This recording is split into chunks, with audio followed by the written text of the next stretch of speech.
Good though for like 40. She does. God. She does. I mean, she's like really up there. Yeah. Really, you think about it. Yeah. She's doing it though. She always looked good. I saw her one time in Orange County or someplace I went to, and I knew a little bit about No Doubt, but I didn't really know like that much. But I recognized her. Yeah. And I knew she was from some band, right? Mm-hmm. So. And she was so gorgeous. Like in this room full of people, she just stood out. Like, yeah. I was like, oh my God, that's that girl from that band with that video about that something. Yeah. And so I just kind of saw her and I was like, this, you know. She was like, and then I was like, that's about all we have to talk about. Thank you. I mean, I don't know. I have no idea how I would approach you in any normal way, so I'll just stand over here. That's how I feel if I were to ever see a celebrity. I'd just be like, unless it was John Mayer, I'd be like, just do your thing. I think the only way like it could work is if you come up with something that just gets you in the conversation right away. So like you got to go up to him and be like, yeah, so what about the Yankees?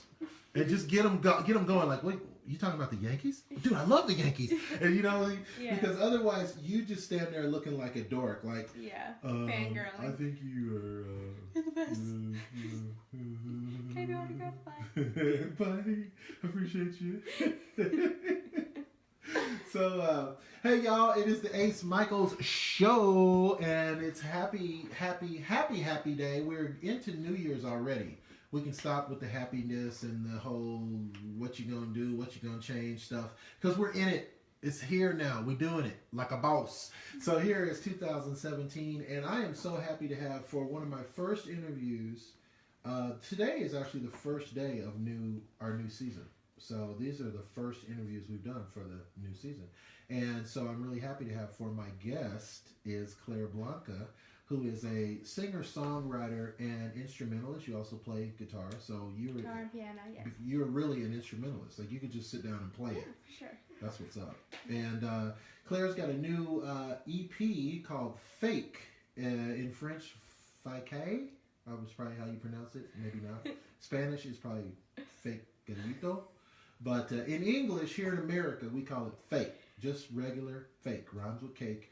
And she's got a new EP. We're going to talk about that. And also, what else is going on in your career? New music. Yeah. Because you can't just have the EP. You got to have a whole bunch of music with it, too. So let's first talk about David Sweetland, who is the production person, the producer behind. Yeah, he produced Fake, which came out in May of 2016. And he produced all 3 of the songs on there. And he's helping me with my new project. So now, Claire, what kind of decisions do you go through? Like when you're looking for a producer, it's not like shopping for a pair of shoes. Like you gotta go through a whole lot to get a producer, right? Yeah, I definitely looked at a lot of different ones, and he's just the nicest person and willing to work as hard as he can to get the sounds that I want. Now, what makes up the wrong producer though? Because you met with some people, and you don't have to say any names, but like you went in and you were like, what were the red flags? Weird vibes, sketchiness, not willing to reply back to messages, and things like that. I'm serious. Like there's producers that are just they don't care. And you walked in and there was like a bulldog sleeping on the table. No, and you're like, wait a minute, what is really going on here? Yeah, it's a lot of just interesting. So just common sense stuff. Like, hey, I called you, you didn't call me back. Yeah. What's up with that? You want to work on my music? You can't even call me back? Like that kind of stuff. And then, of course, looks up and down your body going, oh, I can't wait to work in the studio with you. It's going to be great. Can you come back tonight? 2 p.m.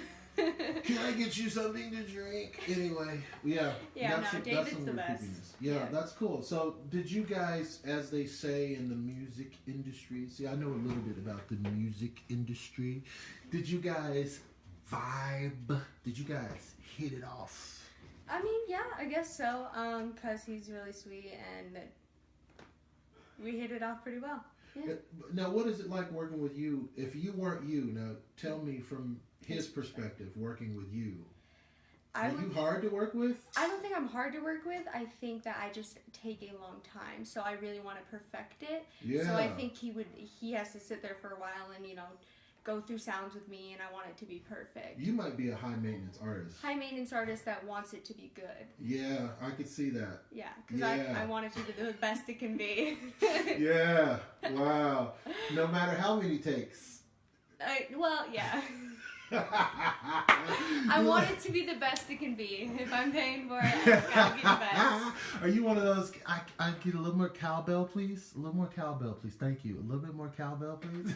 I love it. I love it. So this song, "Fake," I was always curious about this because you sent me a little blurb on it when you guys were starting it, and I was curious, like, what's fake? What's the name Fake? What does that mean? Because you're not fake at all. You're awesome. Fake is a poem I wrote a while back, I think in the middle of high school. And it kind of inspired, the whole EP is inspired by those events in high school, or when I was coming out of high school. So, that is crazy. You already have an album and you're in high school. Yeah, as soon as I got out of high school, I had the EP at 16. Wow. So, all the songs on there are inspired by events from there. So is Fake inspired by a particular person, like a real event, or just kind of things that you saw and you said, it was definitely a time and a person, a collection of events, yeah. Do you ever throw out certain things, like you go, well, I'm not going to write this song about Sonic, even though I really ate there one time. That doesn't fit in my musical repertoire. You get what I'm saying? Like, are there certain things you just say, that's not for me to throw out there musically? No, I will put out anything that I feel Everything. As an artist. Really? Should. Yeah, if you listen to the songs, they are raw. Like, yeah, they have some dark lyrics, you could say, and different things like that. That's interesting. I definitely try to be as genuine as possible. And you don't feel that there's a place where you might cross into people knowing you too well? Like they go, hey, I heard your lyrics and I feel the same way about, dude, Maybe. I think that they could relate, but it's dark, but it's vague. But it's like specific. So like, for example, one of my songs, Bad Trip, I say, do you ever wonder what being on the other side of your hand is like? So, people could relate to that, but it's also still a little vague, a little mystery. So I don't think it gives too much into my life, you know what I mean? Yeah, it's really interesting. Yeah. Now, when you write, I have certain questions I like to ask certain type of artists that do the show. So one of the things I like to ask singer-songwriters is, do you ever write something that you think somebody's already covered this? So why should I write it? Why should I put this out? Like, if you were written something and you look back at it and you go, yeah, but David Bowie kind of did this already. I don't think I've ever had that go through my head. Yeah. I think because I'm spending so much time putting the sounds that I want, it comes out original. It comes out what I want it to be. And you spend a lot of time working on your music. Definitely. Do you feel like at your youthful age you missed out on anything? Like, did you miss prom and homecoming and all that kind of stuff because you were so busy working on your career? Let's be honest. I left school at 16, got my GED, and started working full-time to start paying for my music. So, yeah. I have missed out on a lot. Yeah. But it's because it's my passion. You're a mean one, Mr. Trump. You really are a heel. You're as racist as a Klansman dipped in dumb, misguided zeal, Mr. Trump. You're a rotten orange with alarmingly fascist ideas.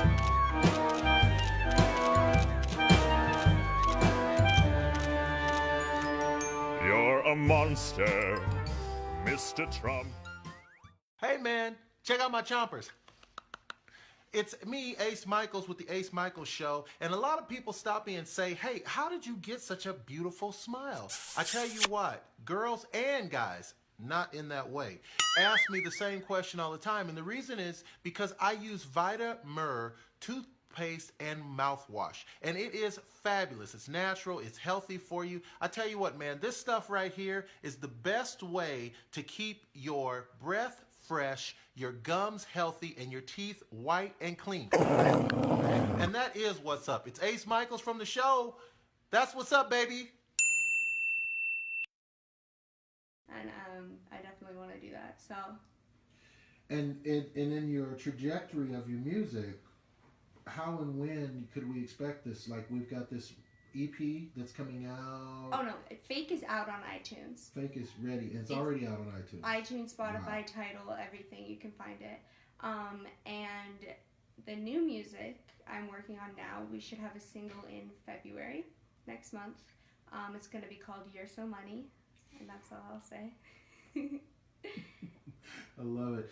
Do you think that most people in your age group now, in your generation, your millennials generation, do you think that they're going after their ambitions the same way that you are, or do you think that you're more of I don't want to say an iconic character, but you're more of a what would they call something that's not like the others?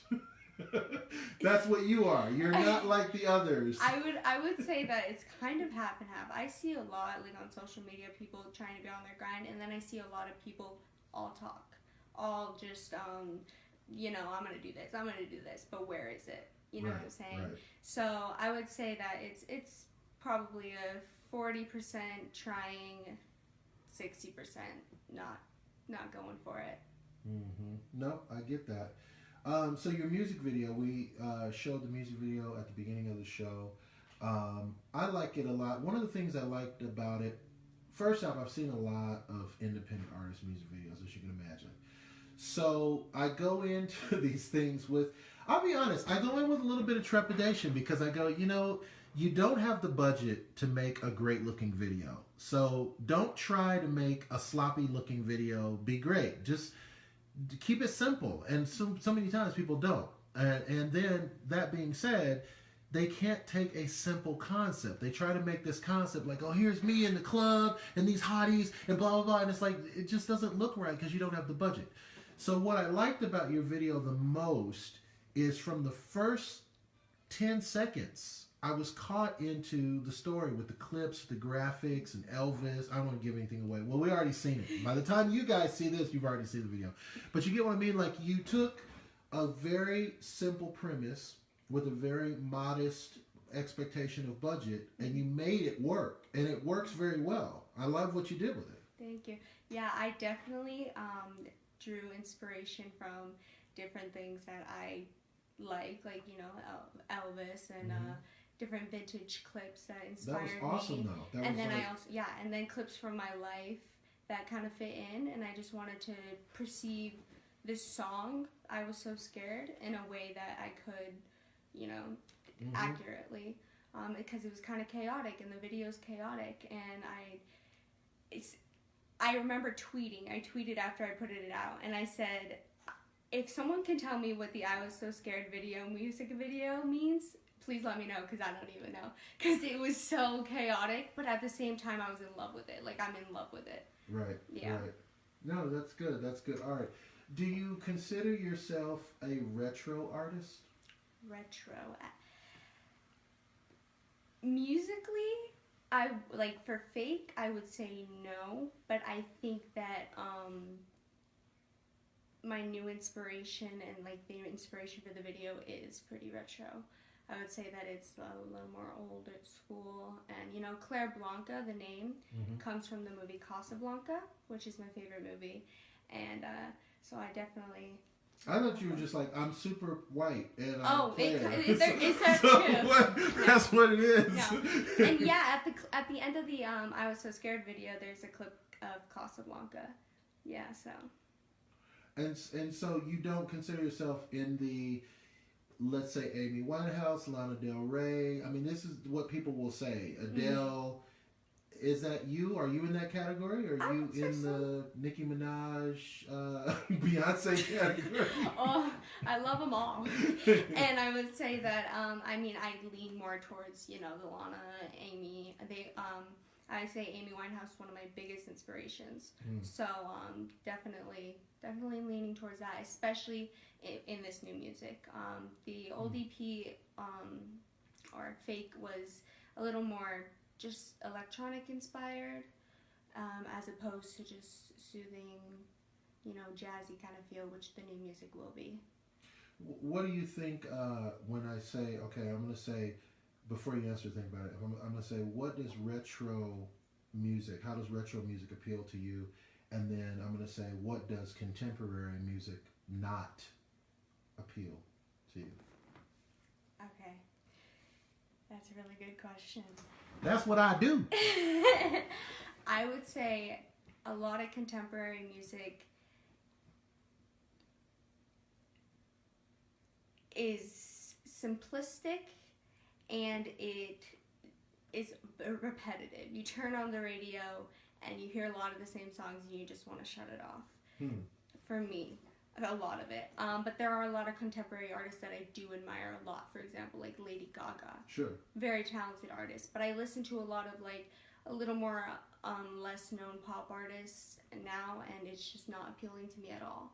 But the retro, I can go back to it anytime, and I can listen to it at any time. I'm listening to Jimi Hendrix, Eric Clapton, Amy Winehouse, just all these people that really inspire me.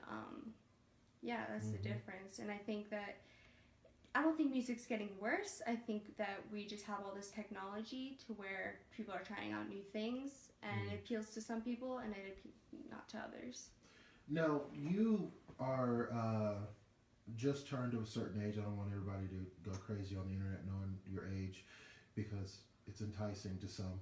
But but you just turned a certain age, and you've changed a lot. I've known you better part of 6-7 months, maybe 8 months, right? Yeah. But you've changed so much in just that time. You've changed physically. It seems like you're in a different place, emotionally and mentally than when I first met you. Do you think that these songs might get old and one day you'll say, oh, come on, I did that. That was when I was, come on now. I don't do that anymore. Now I'm doing this. I guess what I'm saying is, are you still evolving musically, do you think? Oh, or yeah. are you did you find your thing and you're stuck with your thing? So my last EP, I'm definitely evolving from that. I am going to keep continuing to build myself as an artist. That's what I want to do. This next one's going to be, I already have the kind of sound that I want for it, and I have the name of it. I won't give it away. But I'm going to... You can always call it It's Gonna Be Good. It's going to be good. It's gonna be good. Not to be used. We have to do that because we have a lot of writers, that watch the show. They're like, whoa, it's gonna be good. Give me my pen, Jimmy. So we did the disclaimer. So you cannot use that. Okay, good. No, I won't give that one away. But yeah, the single off of it will be You're So Money, and that it has more retro feel than the last one, and I'll keep evolving. Now, I've been working on music, okay? And I've been thinking about doing a music video. But I will be honest, the thing that kind of keeps me away from going ahead and shooting one this weekend is pride, vanity issues. I go, gosh, I don't know if I'm really ready to be seen yet. I don't know if I really... Should I lose 5 pounds? Should I do some more yogurt or some pilates? Like, what do I need to do? You know what I'm saying? So...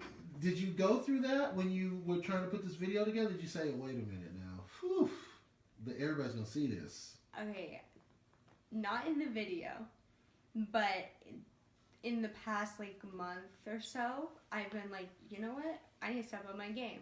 So I've been going through that. I've been going through what you're going through. I need to develop a game. I didn't even know I had a game to step up. Wow.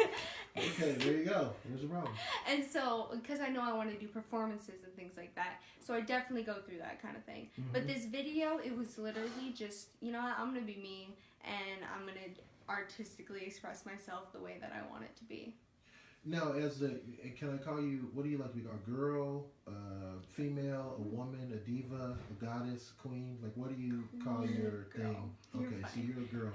So, as a girl in the music business, do you ever feel like there's a lot of competition in your body consciousness, your look, your image, as they say? Do you worry about, oh man, I got to make sure that I'm this much weight, and I got to make sure that I come across this way? Is that a concern of yours? I think it's a concern for every girl. In the music industry, now more than ever, I would say that, like, past 60s, 70s, it didn't matter what you looked like. It was about the music. It was about the music. But now it has to be about the look and less about the music. So I'm trying to do both in a way. Right. But you're real good at the music, and I want to just really take my hat off that I'm not wearing to you, because you are doing it like an artist. And I moved here from Los Angeles to Las Vegas. There's very few people that I've seen that are doing it as an artist in Vegas, because so much of it is about doing what you have to do to make money, and if you can sing and make some money, then you go and you do covers. But you have been consistent and faithful and loyal to your music, and your music's good. So it's not like, well, she seems to be committed to this thing. Lord knows if it ever pans out for her. But no, you're super good at what you do.